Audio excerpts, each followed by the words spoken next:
Welcome to Acorns to Oaks. I'm Christine Dixon. I am a board certified behavior analyst, and with me is the phenomenal Sarah Moreau. Sarah, tell us about all the letters after your name. Oh, well, thank you for the opportunity to discuss them. I am a PhD student in my third year at UCLA, focusing on feeding challenges in children with autism. I'm also a board certified behavior analyst, like the wonderful Kristine. And I'm a new grad family nurse practitioner, hoping to work in primary care down the line. Outstanding. Thank you. Yes. And today we're here to talk about our love affair of ABA, but on a really interesting topic that we're both very passionate about, which is food expansion. Absolutely. There's so much to say about feeding and eating. Um, Throughout our work together, we have a specific approach that we use, which has been very successful for many of our clients. There are many approaches out there, not all ideal for the home setting, and often really benefit from an interdisciplinary approach. Um, Thinking about feeding in general, uh, so much development is attached to feeding. So beyond just the nutritional intake, growth, development of brain, if children aren't eating, they're not building the muscles they need for speech. They're not building the fine motor that they'll need to hold a pencil in the future. So there are so many connections to feeding and eating in those early years of life that we see throughout development in other areas besides just health and nutrition.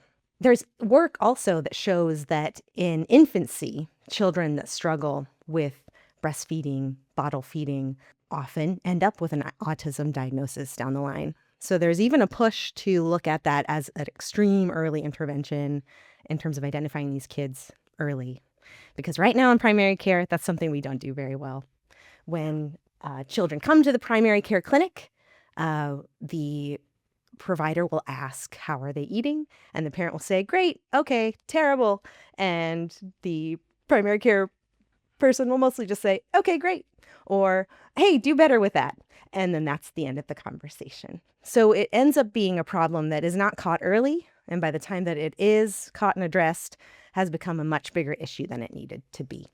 So that's my hope in my doctoral work, is that I'm learning from parents' experience in the home, which we know a lot about, but also understanding through qualitative thematic analysis their experience with their primary care provider to improve early identification and hopefully improve intervention. Absolutely. And healthy relationships with food. You know, Mhm. as a child, I was of the why variety, and I definitely drove my parents crazy by not eating certain foods. I had food aversion in terms of if the foods touched on the plate, they were dead to me. I Very would not common. eat.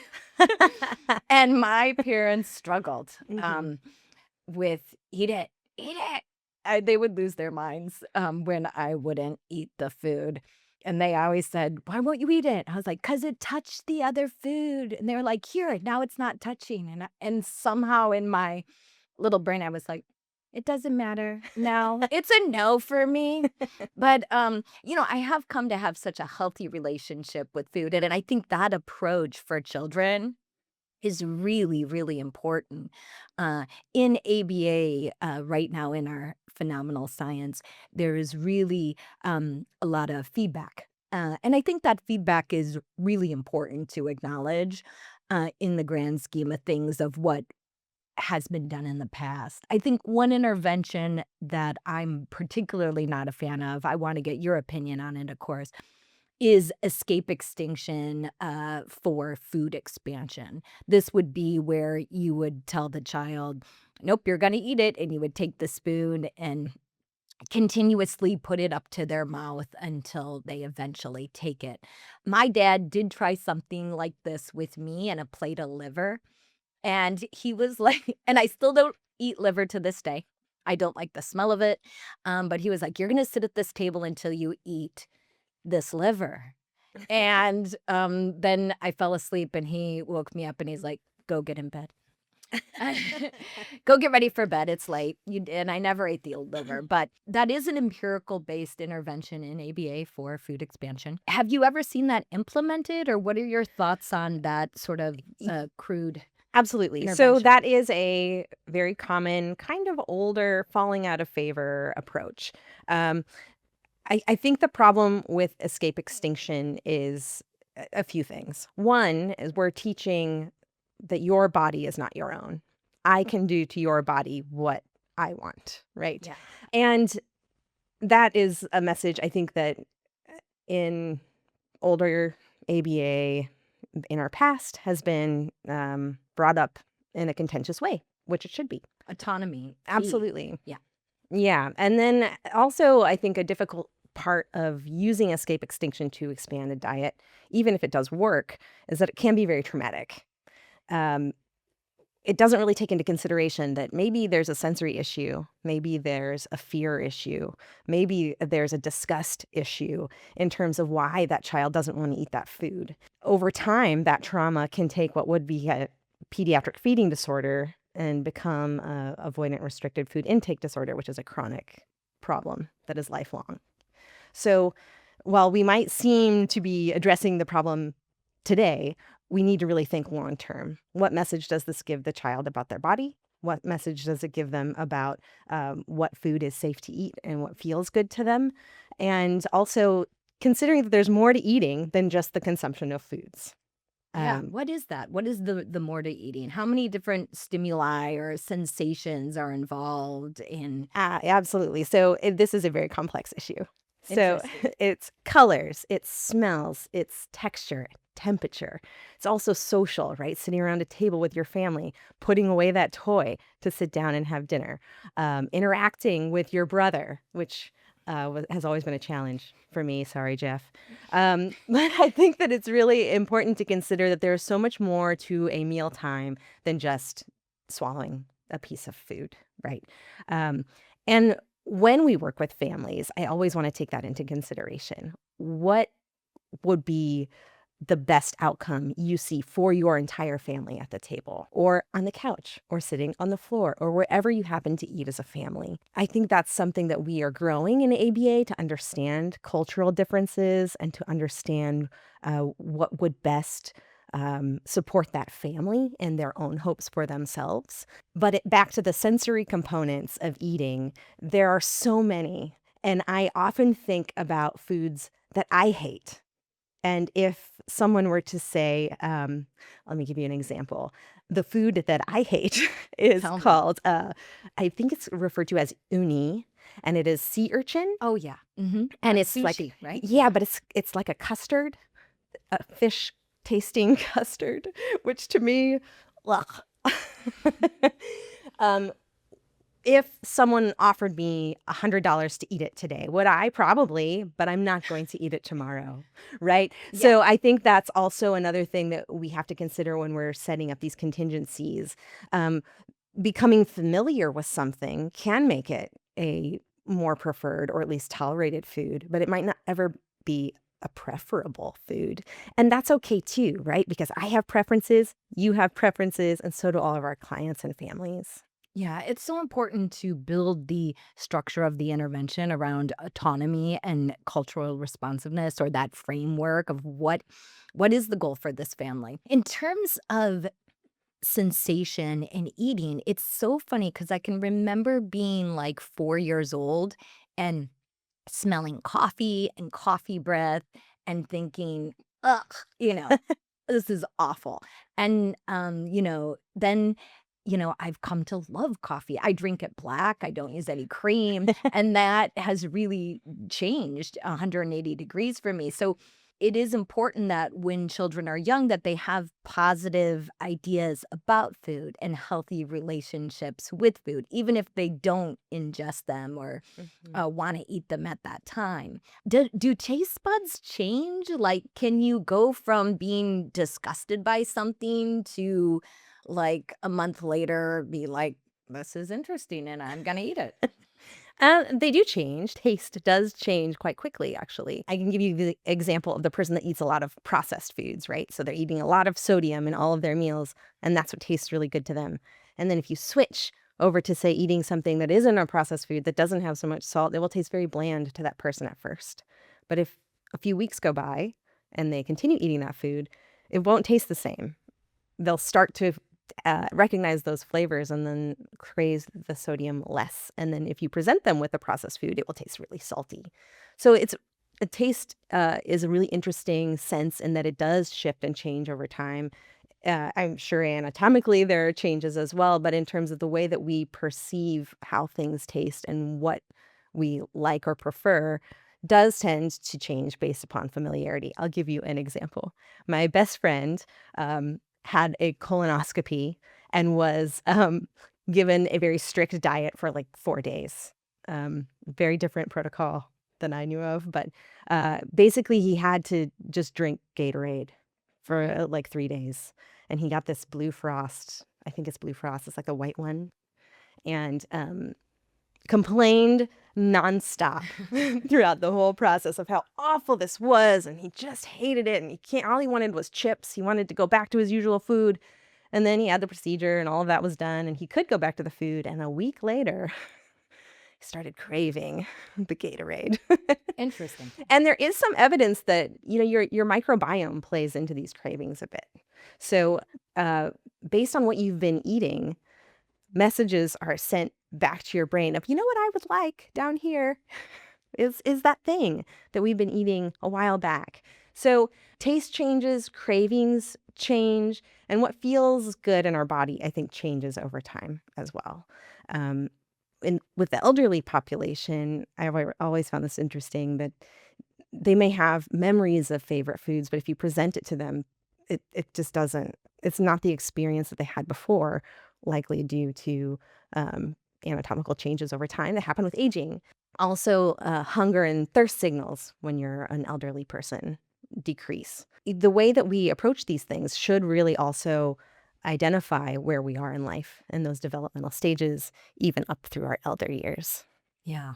For children, I really did appreciate when Michelle Obama had that big garden, because I do think it's fun to be exposed to food in terms of growing food. I know when you were walking up, you were like, you have a lemon on your tree. And it's exciting to see those natural foods grow. There's play sets in kitchens. I also think that's really important. A lot of family values and family culture is tied into certain foods, certain dishes during certain times of year. And I think children should play in that model.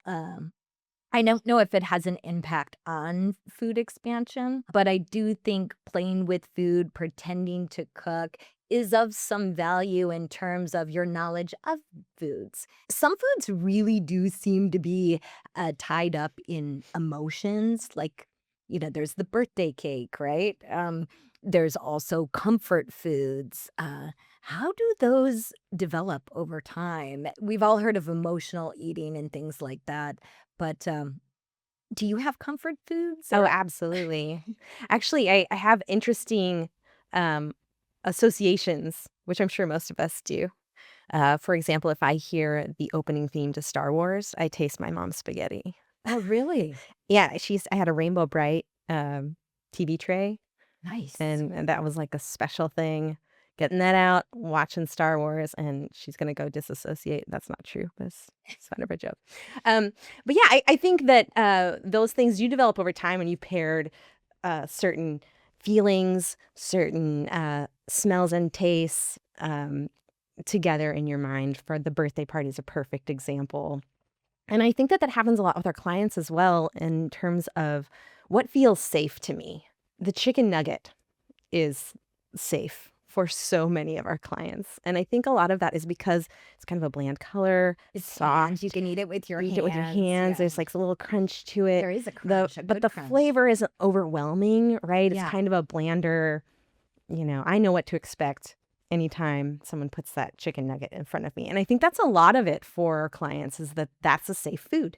And then if you bring up something they have never seen before, but I expect you to eat it, we see all kinds of responses to that as well. So even if you have associations with this is safe, this is fun, this is a party atmosphere versus that is new and it's scary. I don't like it and I'm running away. It's kind of a similar, even on opposite ends of a spectrum of eating that I think is important to consider when we're choosing foods and we're thinking about how we're going to introduce them for our clients. Yeah, so true. Comfort foods and the stress, the birthday party for children that may have developmental disability like autism, the birthday party, the cake, that whole ritual can be absolutely frightening. Mhm. It cannot be a positive experience. That's very true, and also for the parent going to a birthday party with their child, will there be foods there that their child would want to eat? Do I need to call ahead? Do I need to pack my own lunch? I think parents take on actually quite a lot of the emotional stress of this, Absolutely, yeah. um, and I really wish there were more supports for them. Things that I have heard primary care, you know, say to parents, like, "This is in your hands, so just feed him more." Well, just give him more vegetables. Well, stop giving him that. Like, it puts so much blame on that parent that then they tend to step away from that instead of leaning in to ask for more support. And sometimes when they do ask for more support, there's nothing there, right? So we are really fortunate in that we can be in the home because that's where this problem exists on the day to day, and we can provide that support in that way. I Yeah. think that's really crucial when you're dealing with a feeding problem. Yeah, so there's like, very restricted diets. A lot of times we see where they'll only eat certain things. Those choices might not always be a well-balanced diet and not, nutritionally, what they need. Absolutely. Yeah. When I came into my PhD program, I first thought, and I'm getting a PhD in nursing, I think that it's really important to have behavior nursing and primary care all working on this issue in a collaborative way, along with registered dietitians and speech and OT people who all see different parts of this problem. When I first came into my program, I was looking at autism and obesity, which is what we often see later in life with our clients. Then I kind of shifted away from that as I started to look at more root causes of where did that come from. And then I looked at microbiome differences in autism versus typically developing children. And all of that led me back to dietary intake. What are we eating? And all of the offshoots of what happens as a result. So we have digestive problems, constipation, diarrhea, nausea, abdominal pain, vomiting, very unpleasant things that is so common in the children that we work with. And then beyond that, we have a very stressed parent. And these very stressed parents want nothing more than to nourish their child. Absolutely. And to put out food in front of their child and have them scream and run away or throw or engage in some sort of large behavior, aggression, self-injury, it's really traumatizing for the family. And what I see, and I'm sure you have seen clinically, is what happens is the parent will find the foods that the child will eat, and that becomes the diet. That's what we're going to do because they won't eat anything else. And I'm so tired of fighting. And so over time, those foods tend to be hyper palatable, very high calorie, very processed, typically foods. And so then we'll see a swing from we are undernourished to now we are overnourished in terms of calories, not necessarily nutrition. But then we have the problems of obesity, high blood pressure, diabetes, which all occur at higher rates in people with autism. Again, I feel like if we could just catch this early, that maybe it wouldn't snowball into such a bad health outcome for these kids and for their families. Yeah. I mean, when you think of the parents, I have such compassion because parental stress and then response effort of making a nutritious meal is higher than going through the drive-through. That is a Absolutely. much higher, more expensive Mhm. approach to food. And so it's like, why am I putting forth all this effort, all this money, and my child is not eating this food when I can just roll through the drive through with a guarantee that they will eat this food? That's absolutely true. Yeah. And it also depends too on where we're growing up. Is there access to healthy foods? Do we know what to do with those healthy foods and how to prepare them? A lot of parents are working more than one job. It's a lot of pressure to pick up your kid, come home, now do this 50s, mom situation where you're making this meal that we used to spend culturally all day on dinner. We don't have that kind of time anymore. There's a lot of additional barriers to making food and eating as a family that, have changed over time. And depending on your family situation, could be a lot harder for some people than for others. Yeah. I think my dog heard you say dinner, I and think he he is did. so conditioned to, that word that I think Yeah, I see him. His ears are up and they're he is like, "Is ready. it dinner time?" Are you hungry? And they're like, "It's not dinner He's time." gonna break through the door.